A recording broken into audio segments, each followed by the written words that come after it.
Magluluto tayo ngayon ng torta. Lagyan natin siya ng, naghiwa na ako ng mga sangkap dito. Yan, ilagay na natin. Bawang at sibuyas. Sunod, lagyan natin siya ng isang itlog. Yan. Katapos, lagyan natin siya ng cornstarch. Mga isang kutsara lang na puno. At saka 3 all-purpose flour. Harina. Katapos, halo-haloin lang natin yan. Yan. Maglalagay pala tayo ng asin.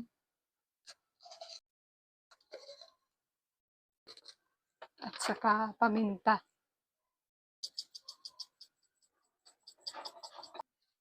Lagay tayo ng konting patis. Yan. Tapos haluin lang natin ng ganito.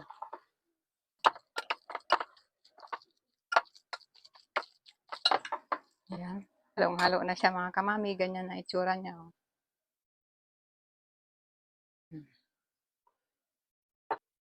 Yan. Nagpainit na pala ako ng kawali. Ito na. Yan. Buksan na natin ang kalan. Tapos mainit ng ating kawali. Lagyan na natin ng mantika. Medyo madaming mantika ang kailangan natin dito kasi magpiprito tayo. Ayan, mainit ng ating mantika. Maglalagay na tayo mga kamami. Kaya ganyan yung kulay ng mantika dahil nagdagdag ako ng used oil.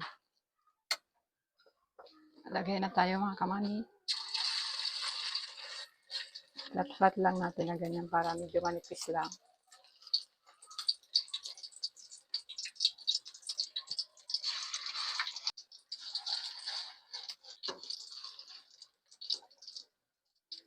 Baliktarin na natin mga kamami. Medyo madali lang itong maluto kasi maliliit lang naman siya.